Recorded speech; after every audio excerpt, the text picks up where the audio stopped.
Seeing as how the election is right around the corner, I think it would be fun to answer a hypothetical question. Say in this election, your choices were Ramsay Bolton or Joffrey Barathian. Two incredibly distasteful candidates. Who should you vote for? Is there even a better choice? We're gonna find out. Battle of the Bastards Round 2, Iron Election.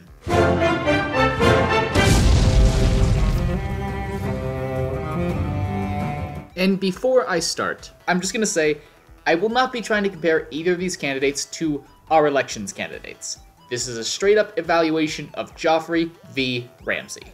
Now, gut reaction to both of these, gentlemen is disgust, if not horror.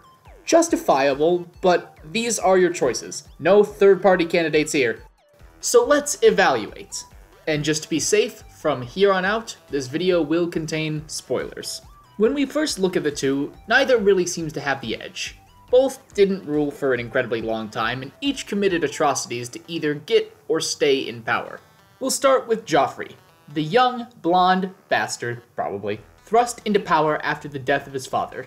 He never really cared much for his citizens. When push came to shove at the Battle of Blackwater, he refused to even lead his troops into battle.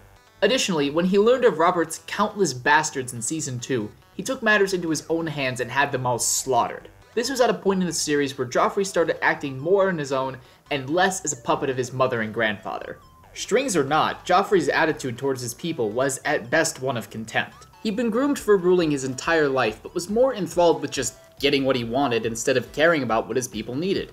Also, he's a little piece of sh**. Moving on, Ramsay has a similar but crucially different story. Where Joffrey was raised as royalty from the beginning, Ramsay had to fight and claw his way out of bastardom to eventually become Lord of Winterfell by brutally murdering his father. Where Joffrey was cowardly, Ramsay never shied away from the battlefield or leading his men. Joffrey was often a political puppet, where Ramsay was more so Geppetto. Now, I don't mean to praise the guy, he's just as messed up as Joffrey, also abusing, manipulating, and mutilating people to get what he wants. He's also shown just as much disregard for people's lives as Joffrey has, be it killing his own man to convince Theon he was on his side, or sending his men in against Jon while arrows rained down from his own archers, leading to more casualties than necessary. He's also shown to be much more rash than his father Roose when it comes to tactics and decision making, perhaps not the best quality in a ruler. So here you have it. Two distasteful, sadistic candidates whose inherent awfulness almost cancel each other out. Neither is fit to serve, but that's not what we're answering here. We need to look at what kind of leader they would be. Joffrey, we've seen be controlled and how he would act when he isn't, so it's harder to pin that down. A puppet presidency might be your best option with him. Ramsay, on the other hand, would be a much more manipulative leader and likely make sure he always has the final say. But for me, what it would come down to is who would have more disregard for their constituency. Who's more likely to think about themselves than the country when making a decision. And I honestly think that would be Joffrey. There is plenty of evidence to show this throughout the series, and while Ramsay has shown obvious contempt for others' lives, there's no example of this from him on a large scale, at least without reason. He cares to some extent about his people because I think he's aware that they give him power. Joffrey was born into royalty and never really had to worry about the public's adoration of him. Ramsay is still probably a bastard in the eyes of many northern folk. You little bastard. And has, if anything, a weak claim to his current seat of power.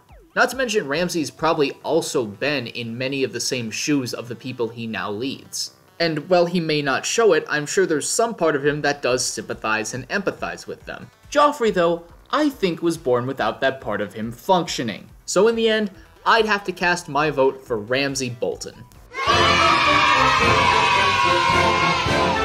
But hey, that's just my opinion. What do you guys think? Is there a better metric to judge them on? Who would you vote for? Who do you think would be the best candidate out of all the Game of Thrones cast? Let me know. Or you could just be like my friend Patrick and answer with a #MakeTheIronborn great again, voting for the book version of Euron Greyjoy when I asked this question to him. Whatever floats your boat or drowns your god. Thanks for watching, leave your suggestions for On and Off Geek, don't forget to like and subscribe for more. I'll see you guys next time. And don't forget to go out and vote on Tuesday, November 8th.